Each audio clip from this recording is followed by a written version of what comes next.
Good morning. ഏതൊരു വസ്തുവും അതാദ്യമായി നിർമ്മിക്കപ്പെട്ടതിനേക്കാൾ മെച്ചവും മികവുറ്റതുമാക്കി മാറ്റാൻ ശാസ്ത്രലോകം സദാ പരിശ്രമിച്ചുകൊണ്ടേയിരിക്കുന്നു. നമ്മുടെ കൈകളിൽ ലഭ്യമായിട്ടുള്ള പല വസ്തുക്കളും ഈ രീതിയിലേ അല്ല ആദ്യമായി നിർമ്മിക്കപ്പെട്ടത്. കമ്പ്യൂട്ടറിൻ്റെ കാര്യവും വിഭിന്നമല്ല. ആദ്യമായി നിർമ്മിക്കപ്പെട്ട രീതിയിലുള്ള കമ്പ്യൂട്ടർ അല്ല നമ്മൾ ആരും ഇന്ന് ഉപയോഗിക്കുന്നത്. ഈ നിലയിലേക്ക് കമ്പ്യൂട്ടർ വളരാൻ ഒരുപാട് പ്രക്രിയയിലൂടെ അത് കടന്നു പോയിട്ടുണ്ട്. കമ്പ്യൂട്ടറിൻ്റെ ഈ ചരിത്രത്തെയാണ് ഇവല്യൂഷൻ ഓഫ് കമ്പ്യൂട്ടർ എന്ന് പറയുന്നത്. ഇവല്യൂഷൻ ഓഫ് കമ്പ്യൂട്ടർ നമ്മൾ മനസ്സിലാക്കുമ്പോൾ പ്രധാനമായും 5 ജനറേഷൻസായിട്ട് കമ്പ്യൂട്ടറിനെ തരംതിരിച്ചിട്ടുണ്ട്. First generation, second generation, third generation, fourth generation and fifth generation. ഓരോ ജനറേഷനും ഒരു പ്രത്യേക സാങ്കേതിക വിദ്യയുടെ വികസനവുമായി ബന്ധപ്പെട്ടിരിക്കുന്നു. ഫസ്റ്റ് ജനറേഷൻ ഓഫ് കമ്പ്യൂട്ടർ 1946 മുതൽ 1959 വരെയുള്ള കാലഘട്ടത്തെയാണ് ഫസ്റ്റ് ജനറേഷൻ കമ്പ്യൂട്ടർ എന്ന് പറയുന്നത്. ഈ കാലയളവിനുള്ളിൽ നിർമ്മിക്കപ്പെട്ടിട്ടുള്ള കമ്പ്യൂട്ടറുകളെയാണ് ഒന്നാം തലമുറ അല്ലെങ്കിൽ ഫസ്റ്റ് ജനറേഷൻ കമ്പ്യൂട്ടേഴ്സായിട്ട് നാം ഇന്ന് കണക്കാക്കുന്നത്. അതിൻ്റെ പ്രത്യേകത എന്ന് പറയുന്നത് ആ കാലഘട്ടത്തിൽ നിലനിന്നിരുന്ന ഒരേ ഒരു ഇലക്ട്രോണിക് കമ്പോണൻ്റ് ആയിരുന്നു വാക്യൂം ട്യൂബ് അല്ലെങ്കിൽ വാൽവ് എന്ന് പറയുന്ന വസ്തു. ഈ വാക്യൂം ട്യൂബും വാൽവും ഉപയോഗിച്ചിട്ടാണ് ഫസ്റ്റ് ജനറേഷൻ കമ്പ്യൂട്ടേഴ്സ് നിർമ്മിച്ചിരിക്കുന്നത്. ഈ വാക്യൂം ട്യൂബിൻ്റെയും വാൽവിൻ്റെയും പ്രവർത്തന ഫലമായിട്ടാണ് കമ്പ്യൂട്ടറിൻ്റെ പ്രവർത്തനം നിയന്ത്രിക്കപ്പെട്ടിട്ടുള്ളത്. ഫസ്റ്റ് ജനറേഷൻ കമ്പ്യൂട്ടേഴ്സിൻ്റെ ഉദാഹരണങ്ങൾ പലതുണ്ട്. എങ്കിലും പ്രധാനപ്പെട്ട 2 ഉദാഹരണങ്ങൾ എന്ന് പറയുന്നത്, ഒന്ന് electronic numerical integrator and computer എന്ന് പറയുന്ന ഒരു വളരെ ഭീമാകാരനായ ഒരു യന്ത്രം. അതിനെ ഇനിയാക്ക് എന്നും പറയാറുണ്ട്. Electronic numerical integrator and computer. ഇതിൻ്റെ ഓരോ ഫസ്റ്റ് ലെറ്റേഴ്സും എടുത്തിട്ടാണ് ENIAC അല്ലെങ്കിൽ ഇനിയാക്ക് എന്ന് പറയുക. ആ കാലഘട്ടത്തിൽ തന്നെ നിർമ്മിക്കപ്പെട്ടിട്ടുള്ള മറ്റൊരു കമ്പ്യൂട്ടറാണ് electronic discrete variable automatic computer അല്ലെങ്കിൽ EDVAC എന്ന് പറയുന്നത്. ഇതിനെ തുടർന്ന് അനേകം കമ്പ്യൂട്ടേഴ്സ്, അനേകം മെഷീൻസ് നമുക്ക് ഫസ്റ്റ് ജനറേഷനകത്ത് പറയാനായിട്ട് കഴിയും. എങ്കിലും പ്രധാനപ്പെട്ട 2 എക്സാമ്പിൾസാണ് ഇനിയാക്കും EDVACും. ഫസ്റ്റ് ജനറേഷൻ കമ്പ്യൂട്ടേഴ്സിന് ഒരുപാട് ഗുണങ്ങളുണ്ടായിരുന്നു. അതോടൊപ്പം ഒരുപാട് പരിമിതികളും അതിനുണ്ടായിരുന്നു. ചില ഗുണങ്ങളെയും പരിമിതികളെയും കുറിച്ച് നമുക്കൊന്ന് നോക്കാം. ഒരു പ്രധാനപ്പെട്ട അഡ്വാൻറ്റേജ് എന്ന് പറയുന്നത് അരിത്മാറ്റിക് കാൽക്കുലേഷൻസും ലോജിക് കാൽക്കുലേഷൻസും നടത്താനായിട്ട് ഈ ഫസ്റ്റ് ജനറേഷൻ കമ്പ്യൂട്ടേഴ്സിന് കഴിയുമായിരുന്നു. കണക്ക് കൂട്ടുവാനായി അതുവരെ മനുഷ്യർ ഉപയോഗിച്ചുകൊണ്ടിരുന്നത് മെക്കാനിക്കൽ ഡിവൈസസ് ആണ്. മെക്കാനിക്കൽ ഡിവൈസസ് എന്ന് പറഞ്ഞാൽ പൽചക്രങ്ങളൊക്കെ ഉപയോഗിച്ച് അത് കാൽക്കുലേഷൻസ് നടത്തുന്ന യന്ത്രങ്ങളായിരുന്നു മെക്കാനിക്കൽ ഡിവൈസസ് എന്ന് പറയുന്നത്. എന്നാൽ കമ്പ്യൂട്ടറിൻ്റെ കണ്ടുപിടുത്തത്തോടുകൂടെ ഈ മെക്കാനിക്കൽ ഡിവൈസ് ഇലക്ട്രോണിക് ഡിവൈസസ് ആയിട്ട് മാറി. ചില ഡിസഡ്വാൻറ്റേജസും ഈ ഫസ്റ്റ് ജനറേഷൻ കമ്പ്യൂട്ടേഴ്സിനുണ്ട്. എന്തൊക്കെയാണെന്ന് നമുക്ക് നോക്കാം. ഒന്നാമതായിട്ടും വളരെ പ്രധാനപ്പെട്ട ഒരു ഡിസഡ്വാൻറ്റേജ് എന്ന് പറഞ്ഞാൽ ഇപ്പോൾ വളരെ വലിയ മെഷീൻസ് ആയിരുന്നു. ഇവ കൊണ്ട് വെക്കണമെങ്കിൽ ഒരു വലിയ റൂം, ഒരു ഓഡിറ്റോറിയം പോലുള്ള ഒരു ഹാള് വളരെ അത്യാവശ്യമായിരുന്നു. ഇനിയാക്കിൻ്റെ സൈസ് എന്ന് പറയുന്നത് 30 മീറ്റർ നീളം അതിനുണ്ടായിരുന്നു. അപ്പോൾ ഈ 30 മീറ്റർ നീളത്തിലുള്ള ഒരു വലിയ ഹാൾ വേണം ഇതുകൊണ്ട് സ്ഥാപിക്കുവാനായി. അപ്പം അത്രയും വലിയ ഭീമാകാരന്മാരായ യന്ത്രങ്ങളായിരുന്നു ഈ ഫസ്റ്റ് ജനറേഷൻ കമ്പ്യൂട്ടേഴ്സ്. രണ്ടാമത്തെ പ്രധാനപ്പെട്ട പ്രശ്നം എന്ന് പറയുന്നത് ഇവ വർക്ക് ചെയ്യാനായിട്ട് ഒരുപാട് ഇലക്ട്രിസിറ്റി ആവശ്യമായിരുന്നു, ഒരുപാട് കറണ്ട് ആവശ്യമായിരുന്നു. ഇനിയാക്കിൻ്റെ കാര്യം പരിശോധിക്കുമ്പോൾ ഏകദേശം 180 കിലോ വാട്ട് കറണ്ടാണ് ഇനിയാക്ക് വളരെ സുഗമമായിട്ട് പ്രവർത്തിക്കാൻ വേണ്ടിയിട്ട് ആവശ്യമായിരുന്നത്. ഈ 180 കിലോ വാട്ട് എന്ന് പറയുന്നത് ആ കാലഘട്ടത്തിൽ ഒരു ചെറിയ പട്ടണത്തിന് മൊത്തമായി ആവശ്യമായിട്ടുള്ള വൈദ്യുതിക്ക് തുല്യമാണ്. അപ്പോൾ ഒരു മെഷീൻ പ്രവർത്തിപ്പിക്കാൻ വേണ്ടിയിട്ട് ഇത്രത്തോളം എനർജി അല്ലെങ്കിൽ കറണ്ട് വളരെയധികം അത്യാവശ്യമായിരുന്നു. ഇതിൻ്റെ ഒരു വലിയ പരിമിതിയാണ്. മറ്റൊരു പ്രധാനപ്പെട്ട ഡിസഡ്വാൻറ്റേജ് എന്ന് പറയുന്നത് ഈ മെഷീൻ ഇടയ്ക്കിടയ്ക്ക് കേടായിപ്പോവും, ബ്രേക്ക് ഡൗൺ ആയിപ്പോവും. അതിന് കാരണം ഇതിൻ്റെ പ്രവർത്തനത്തിൻ്റെ ഫലമായിട്ട് ഞാൻ പറഞ്ഞുവല്ലോ, വാക്യൂം ട്യൂബ്സാണ് ഉപയോഗിച്ചിരുന്നത്. ഈ വാക്യൂം ട്യൂബ്സിൻ്റെ പ്രവർത്തനത്തിൽ അത് ചൂട് പുറത്തേക്ക് പുറപ്പെടുവിച്ചിരുന്നു. അപ്പോൾ ഈ ചൂട് താങ്ങാനായിട്ട് കഴിയാതെ പല കമ്പോണൻസും വളരെ പെട്ടെന്ന് തന്നെ കേടായി പോകും. അതുകൊണ്ട് തന്നെ ഈ കേടാകൽ ഈ മെഷീനിനെ ഒരിക്കലും നമുക്ക് വിശ്വസിച്ച് ഒരു ജോലി ഏൽപ്പിക്കാനായിട്ട് കഴിയുന്ന തരത്തിൽ ആയിരുന്നില്ല. കൂടാതെ ഇതിൻ്റെ സ്റ്റോറേജ് കപ്പാസിറ്റി എന്ന് പറയുന്നത് വളരെ കുറവാണ്. മെമ്മറി കപ്പാസിറ്റി വളരെ കുറവാണ്. ഏതാനും വാക്കുകൾ മാത്രമേ അതിന് ഓർത്തു വയ്ക്കാനായിട്ട് കഴിയുമായിരുന്നുള്ളൂ. ഏതൊരു വസ്തുവിനും പരിമിതികൾ ശ്രദ്ധയിൽപ്പെടുമ്പോൾ അതിനെ ഇംപ്രൂവ് ചെയ്ത് പുതിയൊരു വേർഷൻ പുറത്തേക്ക് നൽകാനായിട്ട് ശാസ്ത്രലോകം എപ്പോഴും ശ്രമിക്കാറുണ്ട്. അങ്ങനെ ഫസ്റ്റ് ജനറേഷൻ കമ്പ്യൂട്ടേഴ്സിന് കുറേ പ്രശ്നങ്ങളും പരിമിതികളും കണ്ടെത്തിയപ്പോൾ അതിലേക്ക് എങ്ങനെ പരിഹരിക്കാം എന്നുള്ളതായി ശാസ്ത്രലോകത്തിൻ്റെ ചിന്ത. അതിൻ്റെ ഫലമായിട്ട് സെക്കൻഡ് ജനറേഷൻ കമ്പ്യൂട്ടേഴ്സ് ഡെവലപ്പ് ചെയ്യാനായിട്ട് കഴിഞ്ഞു. സെക്കൻഡ് ജനറേഷൻ ഓഫ് കമ്പ്യൂട്ടേഴ്സ് എന്ന് പറയുന്നത് 1959 മുതൽ 1965 വരെയുള്ള കാലഘട്ടങ്ങളിൽ അല്ലെങ്കിൽ ആ ഒരു പീരീഡിൽ പുറത്തിറക്കിയ കമ്പ്യൂട്ടറുകളെയാണ് സെക്കൻഡ് ജനറേഷൻ കമ്പ്യൂട്ടേഴ്സ് എന്ന് പറയുന്നത്. ഇതിൻ്റെ പ്രാധാന്യം എന്ന് പറയുന്നത് ഫസ്റ്റ് ജനറേഷൻ കമ്പ്യൂട്ടേഴ്സിനകത്ത് വാക്യൂം ട്യൂബും വാൽവുമാണ് ഉപയോഗിച്ചിരുന്നതെങ്കിൽ ഇവിടെ സെക്കൻഡ് ജനറേഷൻ കമ്പ്യൂട്ടർ ആയപ്പോഴത്തേക്കും ട്രാൻസിസ്റ്ററുകൾ എന്ന് പറയുന്ന ഒരു ഇലക്ട്രോണിക് കമ്പോണൻറ്റ് വികസിപ്പിക്കാനായിട്ടിടയായി. ആ ഇലക്ട്രോണിക് കമ്പോണൻ്റാണ് കമ്പ്യൂട്ടറിൻ്റെ നിർമ്മാണത്തിനും ഉപയോഗിക്കാനായിട്ട് തുടങ്ങിയത്. ഞാൻ പറഞ്ഞല്ലോ, അരിത്തമാറ്റിക് ആൻഡ് ലോജിക്കൽ ഓപ്പറേഷൻസ് കമ്പ്യൂട്ടറിന് നടത്താനായിട്ട് കഴിയും. അരിത്തമാറ്റിക് ആൻഡ് ലോജിക് ഓപ്പറേഷൻസ് മെച്ചമായ രീതിയിൽ നിർവഹിക്കാനായിട്ട് ട്രാൻസിസ്റ്റർ ഉപയോഗിച്ച് നിർമ്മിച്ച ഈ സെക്കൻഡ് ജനറേഷൻ കമ്പ്യൂട്ടേഴ്സിന് കഴിയുമായിരുന്നു. ചില ഉദാഹരണങ്ങളുണ്ട് സെക്കൻഡ് ജനറേഷൻ കമ്പ്യൂട്ടേഴ്സിന്. ഒരു പ്രധാനപ്പെട്ട ഉദാഹരണം എന്ന് പറയുന്നത് ഇൻ്റർനാഷണൽ ബിസിനസ് മെഷീൻ അല്ലെങ്കിൽ IBM പുറത്തിറക്കിയ 1401 എന്ന് പറയുന്ന ഒരു മെഷീനാണ്, അല്ലെങ്കിൽ ഒരു കമ്പ്യൂട്ടറാണ്. മറ്റൊരു കമ്പ്യൂട്ടറാണ് യൂണിവാക് 1107. ഇവർ രണ്ടുപേരും നേരത്തെ നമ്മൾ പറഞ്ഞതുപോലെ ഫസ്റ്റ് ജനറേഷൻ കമ്പ്യൂട്ടേഴ്സിൻ്റെ അത്രത്തോളം ഭീമാകാരന്മാരായിരുന്നില്ലെങ്കിലും താരതമ്യേന ഇവയും വലിപ്പത്തിൽ ഒട്ടും ചെറുതായിരുന്നില്ല. സെക്കൻഡ് ജനറേഷൻ കമ്പ്യൂട്ടേഴ്സിനും ഒരുപാട് അഡ്വാൻറ്റേജസും ഡിസഡ്വാൻറ്റേജസും നമുക്ക് പറയാനായിട്ട് കഴിയും. പ്രധാനപ്പെട്ട അഡ്വാൻറ്റേജ് എന്ന് പറയുന്നത് ഫസ്റ്റ് ജനറേഷൻ കമ്പ്യൂട്ടറിന് ഉപയോഗിച്ചിരുന്ന അത്ര സ്പേസ് ഇതിനാവശ്യമായിരുന്നില്ല. അതിനേക്കാൾ കുറച്ച് സ്ഥലം മതിയായിരുന്നു. ഫസ്റ്റ് ജനറേഷൻ കമ്പ്യൂട്ടറിനേക്കാളും ഇതിന് സ്പീഡ് കൂടുതലായിരുന്നു. കാൽക്കുലേഷൻസ് പെർഫോം ചെയ്യുന്നതിനുള്ള സ്പീഡ് ഇതിന് കൂടുതലായിരുന്നു. ഫസ്റ്റ് ജനറേഷൻ കമ്പ്യൂട്ടേഴ്സ് ഞാൻ പറഞ്ഞാൽ ഇടയ്ക്കിടയ്ക്ക് കേടായി പോകുമായിരുന്നു. എന്നാൽ ഇവയ്ക്ക് കേടാകൽ എന്ന് പറയുന്നത് കുറവായിരുന്നു.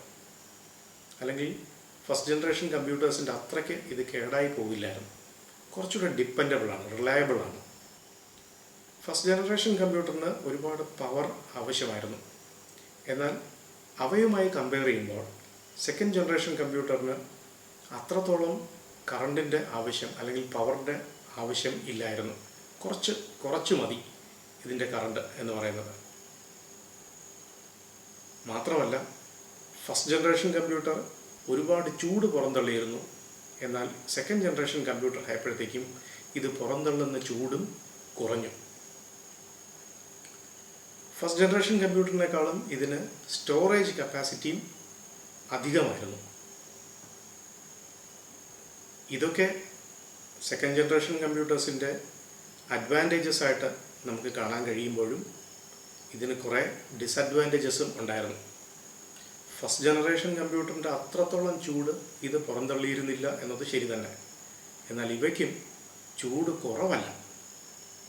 അതുകൊണ്ട് തന്നെ ഈ മെഷീൻസിൻ്റെയും സുഗമമായിട്ടുള്ള പ്രവർത്തനത്തിന് വേണ്ടി ഇതിനെ കൂൾ ചെയ്യണമായിരുന്നു. അപ്പോൾ ഒരു കൂളിംഗ് സിസ്റ്റം ഇതിനും ആവശ്യമായിരുന്നു. കേടാകൽ കുറവായിരുന്നു എങ്കിലും ഇതിനും നല്ല മെയിൻ്റനൻസ്, അപ്പോഴപ്പോഴായിട്ടുള്ള അറ്റകുറ്റപ്പണികൾ ഇതിനും ആവശ്യമാണ്. വ്യാവസായികമായിട്ടുള്ള രീതിയിൽ ഇതിനെ പ്രൊഡ്യൂസ് ചെയ്യാനായിട്ട് കമേഴ്സ്യൽ പ്രൊഡക്ഷൻ ഒരിക്കലും സാധ്യമായിരുന്നില്ല. അതിന് കാരണം സെക്കൻഡ് ജനറേഷൻ കമ്പ്യൂട്ടർ ആയാലും ഫസ്റ്റ് ജനറേഷൻ കമ്പ്യൂട്ടർ ആയാലും പ്രത്യേക പർപ്പസുകൾക്ക് വേണ്ടിയിട്ടാണ്, അല്ലെങ്കിൽ പ്രത്യേക ഒരു അത് നിർമ്മിക്കപ്പെട്ടിരിക്കുന്നത് ഒരു പ്രത്യേക പർപ്പസിന് വേണ്ടിയിട്ടായിരുന്നു. സെക്കൻഡ് ജനറേഷൻ കമ്പ്യൂട്ടറും അസംബ്ലി ലാംഗ്വേജും മെഷീൻ ലാംഗ്വേജുമാണ് ഉപയോഗിച്ചിരുന്നത്. എന്താണ് അസംബ്ലി ലാംഗ്വേജ് എന്ന് പറഞ്ഞാൽ, അല്ലെങ്കിൽ മെഷീൻ ലാംഗ്വേജ് എന്ന് പറഞ്ഞാൽ മറ്റൊന്നുമല്ല, കമ്പ്യൂട്ടറിന് അതിൽ ഒരു പ്രവൃത്തി ചെയ്യാനായിട്ട് അതിന് മനസ്സിലാകുന്ന രീതിയിൽ അതിന് മനസ്സിലാകുന്ന ഒരു ഭാഷയുണ്ട്.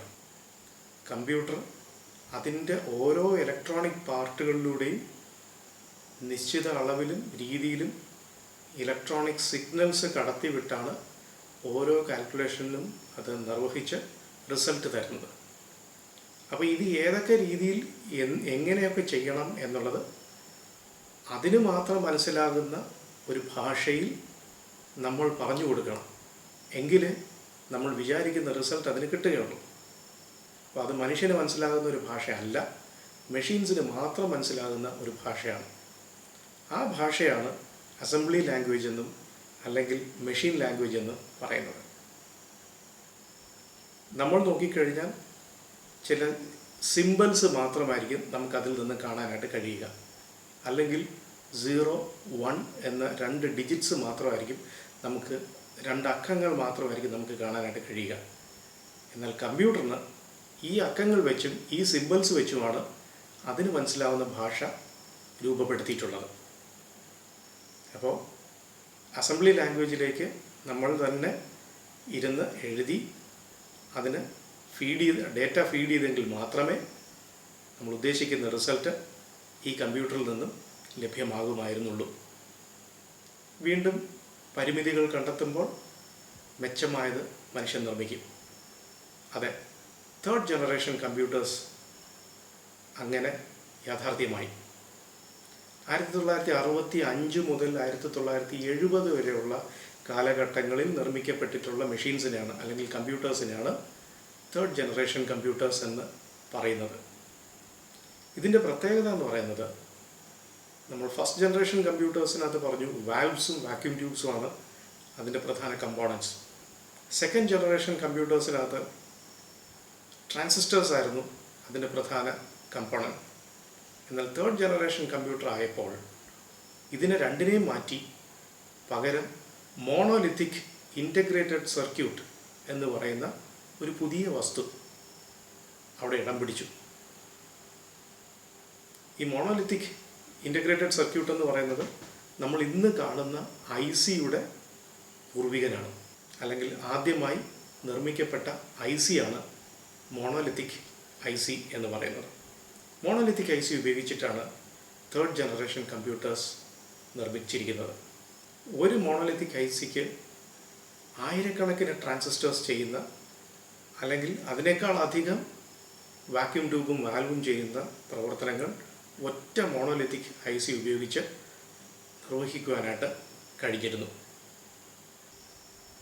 ചില ഉദാഹരണങ്ങൾ: PDP-8 എന്ന് പറയുന്ന ഒരു കമ്പ്യൂട്ടർ, IBM ഇൻ്റർനാഷണൽ ബിസിനസ് മെഷീൻ്റെ 370 എന്ന് പറയുന്ന മറ്റൊരു മെഷീൻ. ഇവയ്ക്കും ഒരുപാട് ഗുണങ്ങളും അതുപോലെ തന്നെ പരിമിതികളും ഉണ്ടായിരുന്നു. ഗുണങ്ങളെന്ന് പറയുന്നത്, ഒന്ന്, ഒരു ICയിലേക്ക് ഇത് വന്നപ്പോൾ കമ്പ്യൂട്ടറിൻ്റെ സൈസ് വീണ്ടും ചെറുതായി. എന്തുകൊണ്ട് ചെറുതായി? നേരത്തെ പറഞ്ഞല്ലോ, ഒരു ICക്ക് ആയിരക്കണക്കിന് ട്രാൻസിസ്റ്റേഴ്സ് ചെയ്യുന്ന ജോലി ഒറ്റയ്ക്ക് ചെയ്യാനായിട്ടുള്ള പ്രാപ്തിയുണ്ട്. അതിനേക്കാൾ കൂടുതൽ വാക്യൂം ട്യൂബ്സ് ചെയ്യുന്ന, അതിനേക്കാൾ കൂടുതൽ എണ്ണം വാക്യൂം ട്യൂബ്സ് ഒരുമിച്ചിരിക്കുമ്പോൾ ചെയ്യുന്നതിനേക്കാൾ ഒരു IC ഉപയോഗിച്ചിട്ട് തന്നെ കാൽക്കുലേഷൻസ് കൂടുതൽ നിർവഹിക്കുവാനായിട്ട് കഴിഞ്ഞു. അപ്പോൾ അത്രയും കമ്പോണൻസിൻ്റെ ഉപയോഗം കുറച്ചു മതി. അത്രയും കമ്പോണൻസ് ഉപയോഗിക്കുമ്പോൾ ആവശ്യമായി വരുന്ന സ്പേസ് ഈ മോണോലിത്തിക് IC ഉപയോഗിച്ചപ്പോൾ വേണ്ട. അപ്പോൾ അതിൻ്റെ ഫലമായിട്ട് എന്ത് സംഭവിച്ചു? കമ്പ്യൂട്ടറിൻ്റെ സൈസ് ചെറുതായി. ഭീമാകാരന്മാരായിരുന്ന കമ്പ്യൂട്ടറിൽ നിന്നും ചെറിയ കുഞ്ഞൻ കമ്പ്യൂട്ടറുകളിലേക്കുള്ള യാത്ര അവിടെയാണ് തുടങ്ങുന്നത്. കമ്പോണൻസിൻ്റെ എണ്ണം കുറഞ്ഞപ്പോൾ ഉപയോഗിക്കുന്ന എനർജിയുടെ അളവും കുറഞ്ഞു. ഫസ്റ്റ് ജനറേഷനേക്കാൾ സെക്കൻഡ് ജനറേഷനേക്കാൾ കുറച്ച് എനർജി അല്ലെങ്കിൽ കറണ്ട് മതിയായിരുന്നു ഈ തേർഡ് ജനറേഷൻ കമ്പ്യൂട്ടേഴ്സ് പ്രവർത്തിക്കാൻ. അതോടൊപ്പം പുറന്തള്ളുന്ന ചൂടിൻ്റെ അളവും വളരെയധികം ഗണ്യമായി തന്നെ കുറയുവാനായിട്ടിടയായി. ഒരു കാൽക്കുലേഷൻ ചെയ്യാനായിട്ട് ഉപയോഗിക്കുന്ന അല്ലെങ്കിൽ ആവശ്യമായി വരുന്ന സമയവും കുറഞ്ഞു. അതായത് കമ്പ്യൂട്ടറിൻ്റെ സ്പീഡ് കൂടി. ഇതിൻ്റെയൊക്കെ ഫലമായിട്ട് മെയിൻ്റനൻസ് കോസ്റ്റും വളരെയധികം കുറഞ്ഞു. കാരണം ഫസ്റ്റ് ജനറേഷൻ കമ്പ്യൂട്ടേഴ്സ് അടിക്കടി കേടാകും. സെക്കൻഡ് ജനറേഷൻ കമ്പ്യൂട്ടേഴ്സിന് മെയിൻ്റനൻസ് വളരെയധികം വേണം. പക്ഷേ തേർഡ് ജനറേഷൻ കമ്പ്യൂട്ടേഴ്സിന് അത്രത്തോളം മെയിൻ്റനൻസ് ആവശ്യമില്ല. കാരണം ഇതിൻ്റെ ഫെയിലിയർ റേറ്റ് വളരെ കുറവായിരുന്നു. തേർഡ് ജനറേഷൻ കമ്പ്യൂട്ടേഴ്സ് കൂടുതലും ജനറൽ പർപ്പസ് കമ്പ്യൂട്ടേഴ്സായിരുന്നു. അതായത് ഒന്നിലധികം ആവശ്യങ്ങൾക്ക് ഈ തേർഡ് ജനറേഷൻ കമ്പ്യൂട്ടേഴ്സിന് ഉപയോഗിക്കാമായിരുന്നു. ഫസ്റ്റ് ജനറേഷൻ കമ്പ്യൂട്ടറായാലും സെക്കൻഡ് ജനറേഷൻ കമ്പ്യൂട്ടറായാലും സ്പെസിഫിക് പർപ്പസിന് വേണ്ടിയിട്ടായിരുന്നു അവ ഉപയോഗിച്ചിരുന്നത്. ഒരു പ്രത്യേക ജോലി മാത്രമേ അവയ്ക്ക് നിർവഹിക്കാനായിട്ട് കഴിഞ്ഞിരുന്നുള്ളൂ. പക്ഷേ തേർഡ് ജനറേഷൻ കമ്പ്യൂട്ടേഴ്സ് ആയപ്പോഴത്തേക്കും ഈ സ്പെസിഫിക് പർപ്പസ് മാറി അത് ജനറൽ പർപ്പസിലേക്ക് എത്തുകയുണ്ടായി. കൂടാതെ കമ്പ്യൂട്ടറിൻ്റെ ഭാഷയിൽ വളരെ വ്യത്യാസം തേർഡ് ജനറേഷൻ ആയപ്പോഴത്തേക്കും കൈവരിക്കാനായിട്ടിടയായി. ഹൈ ലെവൽ ലാംഗ്വേജ് കമ്പ്യൂട്ടറിന് മനസ്സിലാകുവാനുള്ള സാധ്യതകൾ കൈവന്നു. ഹൈ ലെവൽ ലാംഗ്വേജ് എന്ന് പറഞ്ഞാൽ മനുഷ്യന് ഏകദേശം മനസ്സിലാകുന്ന ഭാഷ തന്നെയാണ്. നമുക്ക് മനസ്സിലാകുന്ന ഭാഷയിൽ നമ്മൾ ഇൻസ്ട്രക്ഷൻസ് കൊടുത്താൽ മതിയാകും, അല്ലെങ്കിൽ സോഫ്റ്റ്വെയർസ് തയ്യാറാക്കിയാൽ മതിയാകും. കമ്പ്യൂട്ടർ ആ കാര്യം നിർവഹിച്ചുകൊള്ളും. മെഷീൻ ലാംഗ്വേജിലേക്കോ അസംബ്ലി ലാംഗ്വേജിലേക്കോ ഒന്നും നമ്മൾ ഇൻസ്ട്രക്ഷൻസ് അല്ലെങ്കിൽ സോഫ്റ്റ്വെയർസ് ഡെവലപ്പ് ചെയ്യുന്നതിന് ആവശ്യമായിരുന്നില്ല. മുൻ തലമുറകളുമായി കമ്പയർ ചെയ്യുമ്പോൾ തേർഡ് ജനറേഷൻ കമ്പ്യൂട്ടേഴ്സിൻ്റെ മെമ്മറി കപ്പാസിറ്റി അല്ലെങ്കിൽ സ്റ്റോറേജ് കപ്പാസിറ്റി വളരെ കൂടുതലായിരുന്നു. മാത്രമല്ല മുൻ തലമുറകളേക്കാൾ കൂടുതൽ ആക്യുറേറ്റായിട്ട് എറർ ഫ്രീ ആയിട്ട് തന്നെ കാൽക്കുലേഷൻസ് ഇവയ്ക്ക് നിർവഹിക്കുവാനായിട്ട് കഴിഞ്ഞിരുന്നു. മറ്റൊരു പ്രധാനപ്പെട്ട അഡ്വാൻറ്റേജ് എന്ന് പറയുന്നത് ഇന്ന് നമ്മൾ കാണുന്ന തരത്തിൽ ഉള്ള കീബോർഡുകളുടെ രംഗപ്രവേശനമാണ്. ഇതിന് മുൻപ് വരെയുള്ള കമ്പ്യൂട്ടറുകൾക്ക് ഇൻപുട്ട് കൊടുത്തിരുന്നത് ശരിക്കും പഞ്ച് കാർഡ് എന്ന് പറയുന്ന ഒരു പേപ്പർ കാർഡ് ഉപയോഗിച്ചിട്ടായിരുന്നു. എന്നാൽ തേർഡ് ജനറേഷൻ കമ്പ്യൂട്ടേഴ്സ് കീബോർഡുകൾ ഉപയോഗിക്കാനായിട്ട് തുടങ്ങി. ഇതൊക്കെ ഇതിൻ്റെ അഡ്വാൻറ്റേജസ് ആയിരുന്നെങ്കിലും ഇവയ്ക്കും ചില പരിമിതികളുണ്ടായിരുന്നു. ചൂടിൻ്റെ അളവ് വളരെ കുറവായിരുന്നു. പക്ഷേ എങ്കിൽ പോലും ഈ കമ്പ്യൂട്ടേഴ്സ് ഉപയോഗിക്കുവാനായിട്ട് എയർ കണ്ടീഷൻഡ് റൂം തന്നെ വേണമായിരുന്നു. പൊടിയില്ലാത്ത, പുറമേ നിന്നുള്ള ചൂടില്ലാത്ത എയർ കണ്ടീഷൻഡ് റൂം, കൺട്രോൾഡ് ടെമ്പറേച്ചറിലുള്ള റൂം തന്നെ ഇവയ്ക്ക് ആവശ്യമായിരുന്നു. മാത്രമല്ല IC അല്ലെങ്കിൽ മോണോലിത്തിക് IC അന്നത്തെ കാലത്തെ ഏറ്റവും സോഫിസ്റ്റിക്കേറ്റഡ് ആയിട്ടുള്ള ഒരു എക്യുപ്മെൻ്റാണ്, ഒരു കമ്പോണൻ്റാണ്. അത് നിർമ്മിക്കുവാനും വളരെയധികം സോഫിസ്റ്റിക്കേറ്റഡ് ആയിട്ടുള്ള ടെക്നോളജി ആവശ്യമായിരുന്നു. വീണ്ടും ലിമിറ്റേഷൻസ് മനസ്സിലാക്കുമ്പോൾ കൂടുതൽ ഇമ്പ്രൂവ് ചെയ്യാനായിട്ട് മനുഷ്യൻ ശ്രമിക്കും. അതെ, ഫോർത്ത് ജനറേഷൻ കമ്പ്യൂട്ടേഴ്സ് അങ്ങനെ രംഗപ്രവേശനം ചെയ്തു. 1970 മുതൽ 1985 വരെയുള്ള കാലഘട്ടത്തിൽ നിർമ്മിക്കപ്പെട്ടിട്ടുള്ള കമ്പ്യൂട്ടേഴ്സിനാണ് ഫോർത്ത് ജനറേഷൻ കമ്പ്യൂട്ടേഴ്സ് എന്ന് പറയുന്നത്. ഈ ഫോർത്ത് ജനറേഷൻ കമ്പ്യൂട്ടേഴ്സിൻ്റെ പ്രാധാന്യം എന്ന് പറയുന്നത് ഫസ്റ്റ് ജനറേഷൻ കമ്പ്യൂട്ടേഴ്സിൽ വാക്യൂം ട്യൂബ് ഉപയോഗിച്ചു, സെക്കൻഡ് ജനറേഷൻ കമ്പ്യൂട്ടറിൽ ട്രാൻസിസ്റ്റർ ഉപയോഗിച്ചു, തേർഡ് ജനറേഷൻ കമ്പ്യൂട്ടറിൽ IC ഉപയോഗിച്ച് തുടങ്ങി, മോണോലിത്തിക് IC ഉപയോഗിച്ച് തുടങ്ങി. എന്നാൽ ഫോർത്ത് ജനറേഷൻ കമ്പ്യൂട്ടേഴ്സ് ആയപ്പോൾ മോണോലിത്തിക് IC മാറിയിട്ട് ലാർജ് സ്കെയിൽ ഇൻ്റഗ്രേറ്റഡ് സർക്യൂട്ട്സ് അല്ലെങ്കിൽ LSIC ഉപയോഗിക്കാനായിട്ട് തുടങ്ങി. വീണ്ടും കുറച്ച് കാലഘട്ടം അങ്ങോട്ട് മാറിയപ്പോൾ ഈ ലാർജ് സ്കെയിൽ ഇൻ്റഗ്രേറ്റഡ് സർക്യൂട്ട് എന്ന് പറയുന്നത് വെരി ലാർജ് സ്കെയിൽ ഇൻ്റഗ്രേറ്റഡ് സർക്യൂട്ടായിട്ട് മാറി. ഇത്തരം വെരി ലാർജ് സ്കെയിൽ ഇൻ്റഗ്രേറ്റഡ് സർക്യൂട്ടിനെ പറയുന്ന മറ്റൊരു പേരാണ് മൈക്രോ പ്രോസസ്സർ. മറ്റൊന്നുമല്ല, ഒരു IC തന്നെയാണ്. പക്ഷേ ICയുടെ കപ്പാസിറ്റിയിൽ ഗണ്യമായ കുതിച്ചുചാട്ടം ഈ രണ്ട് കാര്യങ്ങളുണ്ടായി. മോണോലിത്തിക് ഐ സിക്ക് പ്രവർത്തിക്കാൻ കഴിയുന്നതിൻ്റെ എത്രയോ മടങ്ങ് ലാർജ് സ്കെയിലിൽ പ്രവർത്തിക്കാനായിട്ട് കഴിയും. അതിനേക്കാൾ എത്രയോ മടങ്ങ് വെരി ലാർജ് സ്കെയിലിൽ നിർവഹിക്കുവാനായിട്ട് കഴിഞ്ഞു.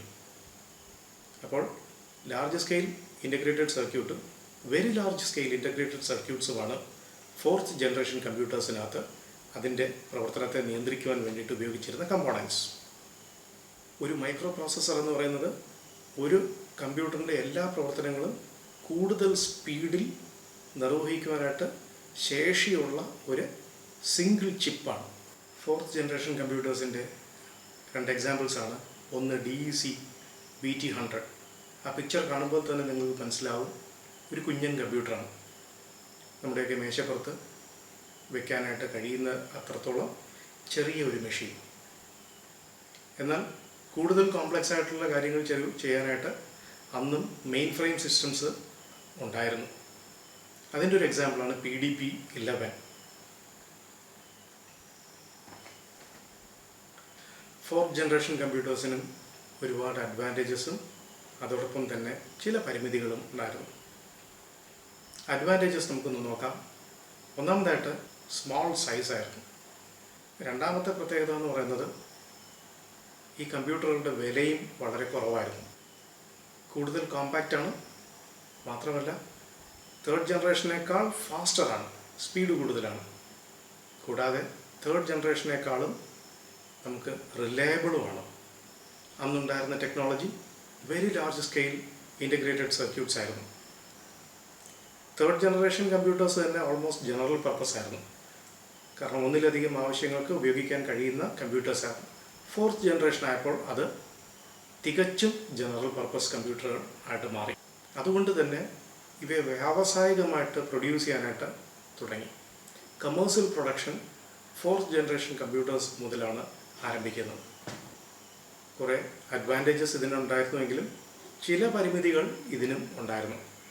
Very large scale integrated circuits നിർമ്മിക്കുന്നതിന് അതുപോലെ തന്നെ സോഫിസ്റ്റിക്കേറ്റഡ് ആയിട്ടുള്ള ടെക്നോളജിയും ആവശ്യമായിരുന്നു. മറ്റൊരു പ്രധാനപ്പെട്ട ലിമിറ്റേഷനാണ് ഇതിൻ്റെ സ്റ്റോറേജ് കപ്പാസിറ്റി ആവശ്യമുള്ള അത്ര ഇല്ലായിരുന്നു. അതുകൊണ്ട് തന്നെ കൂടുതൽ സ്റ്റോറേജ് കപ്പാസിറ്റിയും കൂടുതൽ ഇംപ്രൂവ്മെൻറ്റും ഈ കമ്പ്യൂട്ടേഴ്സിനും ആവശ്യമായിരുന്നു. ലിമിറ്റേഷൻസ് ശ്രദ്ധയിൽപ്പെടുമ്പോൾ പുതിയ വസ്തു 5th ജനറേഷൻ കമ്പ്യൂട്ടേഴ്സ് അങ്ങനെ പുറത്തിറങ്ങി.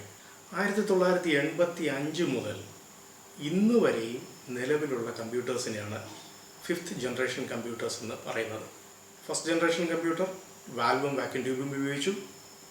2nd ജനറേഷൻ കമ്പ്യൂട്ടേഴ്സ് ട്രാൻസിസ്റ്റേഴ്സ് ഉപയോഗിച്ചു. 3rd generation computer monolithic IC ഉപയോഗിച്ചു. 4th generation computer very large scale IC ഉപയോഗിച്ചു. 5th ജനറേഷൻ കമ്പ്യൂട്ടർ ആയപ്പോൾ ultra large scale integrated circuits ആണ് ഉപയോഗിച്ചു തുടങ്ങിയത്. Ultra large scale ICs. ഇവയ്ക്ക് പറയുന്ന പേരാണ് processor. 5th generation computer artificial ഇൻ്റലിജൻസുമായി ഇൻകോർപ്പറേറ്റ് ചെയ്യാനായിട്ട് അതിന് പ്രാപ്തി ഉണ്ടാകുന്ന തരത്തിലാണ് അതിന് വികസിപ്പിച്ചിരിക്കുന്നത്. കൃത്രിമ ബുദ്ധി. മനുഷ്യന് ബുദ്ധിയുള്ളതുപോലെ തന്നെ കമ്പ്യൂട്ടറിനും ഒരു ബുദ്ധി കൊടുക്കാനായിട്ട് മനുഷ്യനിപ്പോൾ ശ്രമിച്ചുകൊണ്ടിരിക്കുന്നു. പല സ്ഥലത്ത് ലോകത്തിൻ്റെ ഏതെങ്കിലും ഒരു കോണിലെ കമ്പ്യൂട്ടറിൽ ശേഖരിച്ചിട്ടുള്ള വിവരങ്ങൾ പോലും മനസ്സിലാക്കിയെടുക്കാനും അല്ലെങ്കിൽ കണ്ടെത്താനും അതുപയോഗിച്ച് തീരുമാനങ്ങൾ കൈക്കൊള്ളാനും 5th ജനറേഷൻ കമ്പ്യൂട്ടേഴ്സിന് കഴിയും. 4th ജനറേഷൻ കമ്പ്യൂട്ടേഴ്സ് വരെ ആൽഫ ന്യൂമറിക് പ്രോസസ്സിംഗ് കപ്പാസിറ്റി മാത്രമേ കമ്പ്യൂട്ടേഴ്സിന് ഉണ്ടായിരുന്നുള്ളൂ. അതായത് ആൽഫബറ്റ്സും നമ്പേഴ്സും ഇവയെ രണ്ടിനെയും മാത്രം പ്രോസസ്സ് ചെയ്യാനുള്ള കപ്പാസിറ്റി മാത്രമാണ് 4th ജനറേഷൻ കമ്പ്യൂട്ടേഴ്സ് വരെ ഉണ്ടായിരുന്നത്. എന്നാൽ 5th ജനറേഷൻ കമ്പ്യൂട്ടർ ആയപ്പോൾ ഇവയ്ക്ക് നോൺ ന്യൂമറിക്കൽ കപ്പാസിറ്റി കൂടെ കൈവന്നു. എന്താണ് നോൺ ന്യൂമറിക്കൽ കപ്പാസിറ്റി എന്ന് പറയുന്നത്? നമ്പേഴ്സോ ആൽഫബറ്റ്സോ ഒന്നും ഉപയോഗിക്കാതെ പിക്ചേഴ്സ് അല്ലെങ്കിൽ ചിത്രങ്ങൾ, ഗ്രാഫ് മുതലായ ഇൻഫർമേഷൻസിനെ പ്രോസസ്സ് ചെയ്യാനായിട്ട് 5th ജനറേഷൻ കമ്പ്യൂട്ടേഴ്സിന് പ്രാപ്തിയുണ്ട്. ചില എക്സാമ്പിൾസ് എന്ന് പറയുന്നത് നമ്മൾ ഇന്ന് കാണുന്ന desktop, laptop, tablets, palm tops, ഇതെല്ലാം ഫിഫ്ത്ത് ജനറേഷൻ കമ്പ്യൂട്ടേഴ്സിനകത്ത് വരുന്ന അല്ലെങ്കിൽ ഉൾപ്പെട്ടിരിക്കുന്ന മെഷീൻസാണ്. ഒരുപാട് അഡ്വാൻറ്റേജസ് ഈ fifth generation കമ്പ്യൂട്ടേഴ്സിനുണ്ട്.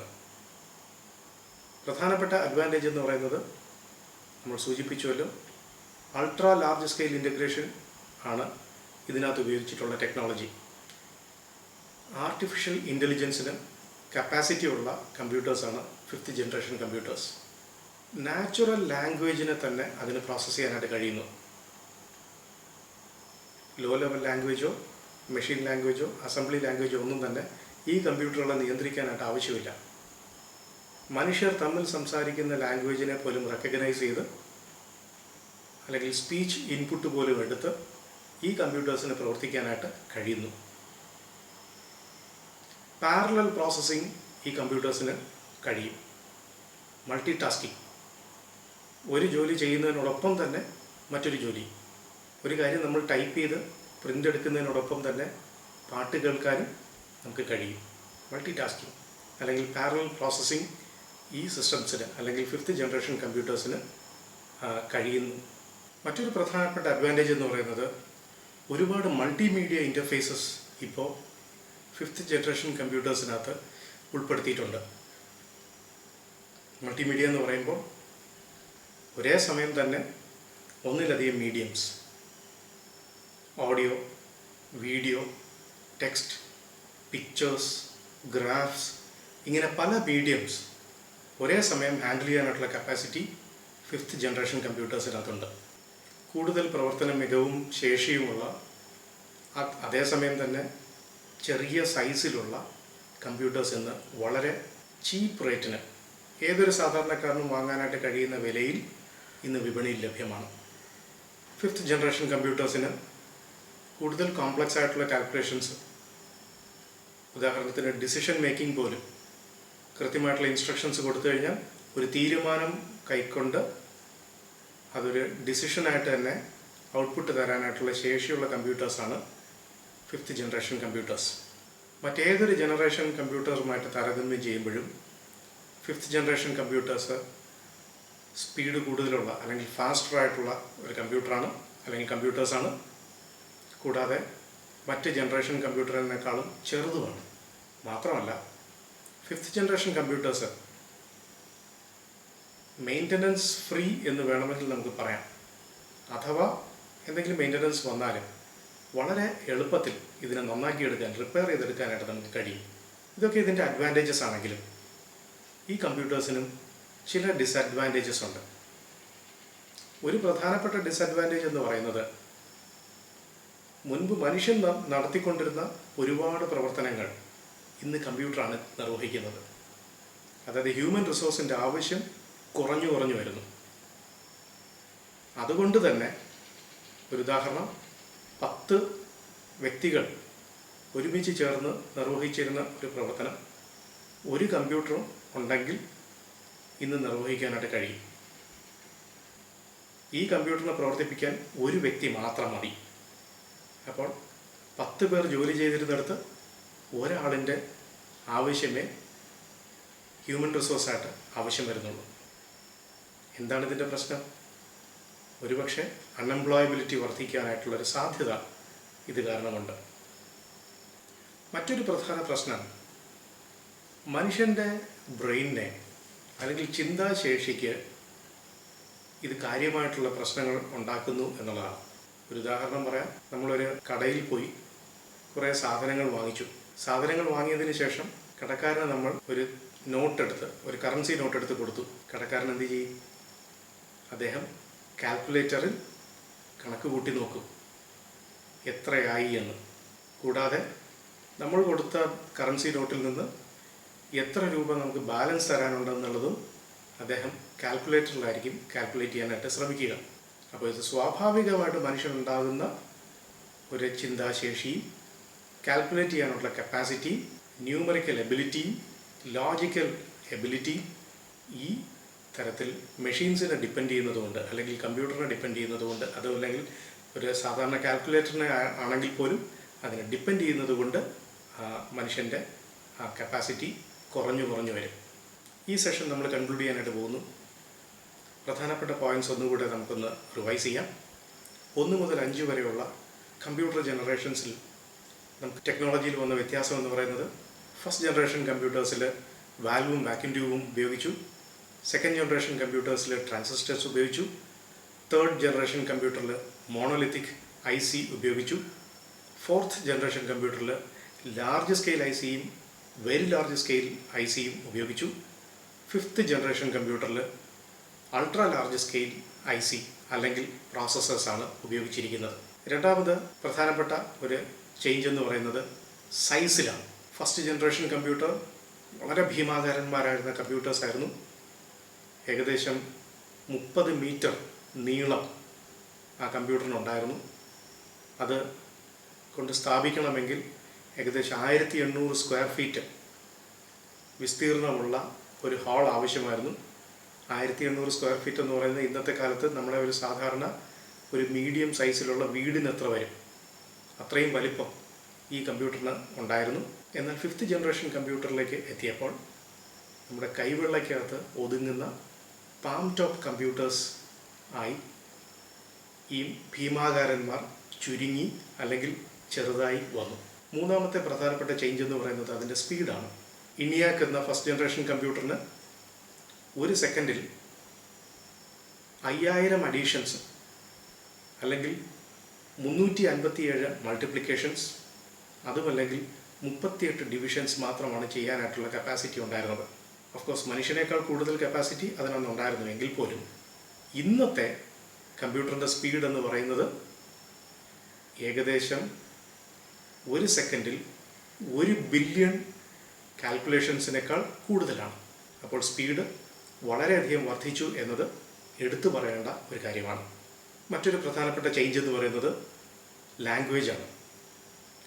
First generation കമ്പ്യൂട്ടേഴ്സിന് machine ലാംഗ്വേജും assembly ലാംഗ്വേജുമാണ് നമ്മൾ കൊടുക്കേണ്ടിയിരുന്നത്, കമ്പ്യൂട്ടറിന് മാത്രം മനസ്സിലാകുന്ന ഭാഷ. എന്നാൽ ഫിഫ്ത്ത് ജനറേഷൻ കമ്പ്യൂട്ടർ ആയപ്പോൾ മനുഷ്യർ തമ്മിൽ സംസാരിക്കുന്ന ഭാഷയിൽ കമ്പ്യൂട്ടറിനോട് സംവേദനം ചെയ്യാനായിട്ട് നമുക്ക് സാധ്യത തെളിഞ്ഞു വരികയും ഇപ്പോൾ മനുഷ്യരുടെ ഭാഷ തന്നെ കമ്പ്യൂട്ടറിനോട് പറഞ്ഞാൽ മതി, നമുക്കെന്താണ് നമ്മുടെ ആവശ്യം അല്ലെങ്കിൽ എന്താണത് ചെയ്യേണ്ടത് എന്നുള്ളത് കമ്പ്യൂട്ടർ കൃത്യമായിട്ട് നിർവഹിച്ച് നമുക്ക് റിസൾട്ട് നൽകുന്നതാണ്. റിലയബിലിറ്റി. ഫസ്റ്റ് ജനറേഷൻ കമ്പ്യൂട്ടേഴ്സിന് ബ്രേക്ക് ഡൗൺസ് കൂടുതലായിരുന്നു അല്ലെങ്കിൽ കേടാകലുകൾ കൂടുതലായിരുന്നു. എന്നാൽ ഫിഫ്ത്ത് ജനറേഷൻ കമ്പ്യൂട്ടേഴ്സ് എത്തിയപ്പോൾ ബ്രേക്ക് ഡൗണുകൾ അല്ലെങ്കിൽ കേടാകലുകളെ ഇല്ല എന്നുള്ള അവസ്ഥയിലേക്ക് എത്തിച്ചേർന്നിട്ടുണ്ട്. എടുത്തു പറയേണ്ട അടുത്തൊരു പ്രധാനപ്പെട്ട ചേഞ്ചാണ് സ്റ്റോറേജ് കപ്പാസിറ്റി. ഇനിയാക്ക് എന്ന് പറയുന്ന ഫസ്റ്റ് ജനറേഷൻ കമ്പ്യൂട്ടറിന് അതിൻ്റെ സ്റ്റോറേജ് എന്ന് പറയുന്നത് വെറും 20 വാക്കുകളായിരുന്നു, 20 വേർഡ്സ്. അത്രയും മാത്രമേ ഇനിയാക്കിന് സ്റ്റോർ ചെയ്ത് വയ്ക്കാനായിട്ട് കഴിയുമായിരുന്നുള്ളൂ. എന്നാൽ ഇപ്പോഴത്തെ കമ്പ്യൂട്ടറിൻ്റെ സ്റ്റോറേജ് കപ്പാസിറ്റി നമുക്ക് ആ രീതിയിൽ അളക്കുവാനേ കഴിയുകയില്ല. ബൈറ്റ്സും മെഗാബൈറ്റ്സും ഗിഗാബൈറ്റ്സും ഒക്കെ കടന്ന് ഇപ്പോൾ ടെറാബൈറ്റിൽ എത്തി നിൽക്കുന്നു. മറ്റൊരു പ്രധാനപ്പെട്ട ചേഞ്ചാണ് ഇതിൻ്റെ കോസ്റ്റ് എന്ന് പറയുന്നത്. കോസ്റ്റ് ഫാക്ടർ നമ്മൾ കൺസിഡർ ചെയ്യുമ്പോൾ ഫസ്റ്റ് ജനറേഷൻ കമ്പ്യൂട്ടറായിരുന്ന ഇനിയാക്ക് 1946 ഇതിനെ സ്ഥാപിക്കുവാനായിട്ട് ആവശ്യമായി വന്നത് ഏകദേശം $5 ലക്ഷം. ആ കാലഘട്ടത്തിൽ $5 ലക്ഷം, അതായത് ഏകദേശം 3,84 ലക്ഷം രൂപയാണ്. ആ കാലഘട്ടത്തിൽ 3,84 ലക്ഷം രൂപ. ഇന്നത്തെ അതിൻ്റെ വിലയെന്ന് പറയുന്നത് രൂപയുടെ മൂല്യം അനുസരിച്ച് ഇതിൻ്റെ എത്രയോ മടങ്ങുകളായി മാറിക്കഴിഞ്ഞു. അപ്പോൾ അന്നത്തെ വിലയ്ക്ക് ഈ ഇനിയാക്ക് കിട്ടിയാൽ പോലും ഇന്ന് ഒരു സാധാരണക്കാരന് ഇത് അഫോർഡ് ചെയ്യാനായിട്ട് കഴിയുന്ന ഒരു വസ്തുവല്ല. എന്നാൽ ഫിഫ്ത്ത് ജനറേഷൻ കമ്പ്യൂട്ടേഴ്സിൽ ഇതെത്തി നിൽക്കുമ്പോൾ നമ്മുടെ ആവശ്യത്തിനനുസരിച്ച് വളരെ ചീപ്പായിട്ട് കമ്പ്യൂട്ടേഴ്സ് ഇന്ന് അവൈലബിൾ ആണ്. എടുത്തു പറയേണ്ട മറ്റൊരു ചേഞ്ചാണ് എനർജി കൺസംഷൻ. ഏകദേശം 180 കിലോ വാട്ട് എനർജിയാണ് ഇനിയാക്കിന് പവർ ചെയ്യാനായിട്ട് ആവശ്യമായിരുന്നത്. ചൂട്, ഭയങ്കര ചൂടാണ് ഫസ്റ്റ് ജനറേഷൻ കമ്പ്യൂട്ടേഴ്സ് പുറപ്പെടുവിച്ചുകൊണ്ടിരുന്നത്. കണക്കുകൾ സൂചിപ്പിക്കുന്നത് അതിൻ്റെ കൂളിംഗ് സിസ്റ്റം കൃത്യമായിട്ട് ഫങ്ഷൻ ചെയ്യാൻ വേണ്ടി മാത്രം 20 കിലോ വാട്ട് കറണ്ട് ആവശ്യമായിരുന്നു എന്നുള്ളതാണ്. അതിൽ നിന്നും ഫിഫ്ത്ത് ജനറേഷൻ കമ്പ്യൂട്ടറിലേക്ക് എത്തിച്ചേർന്നപ്പോൾ ഒരു ചെറിയ കൂളിംഗ് ഫാൻ മതി ഇതിൻ്റെ ചൂട് മുഴുവൻ പുറത്തേക്ക് തള്ളാൻ. അത്രത്തോളം കുറച്ച് ചൂട് മാത്രമാണ് ഫിഫ്ത്ത് ജനറേഷൻ കമ്പ്യൂട്ടേഴ്സ് പ്രൊഡ്യൂസ് ചെയ്യുന്നത്. കമ്പ്യൂട്ടർ ജനറേഷൻസിനെ കുറിച്ച് നിങ്ങൾക്ക് മനസ്സിലായെന്നും ഈ ഒരു സെഷൻ ഫലപ്രദമായിരുന്നുവെന്നും ഞാൻ കരുതുന്നു. Thank you.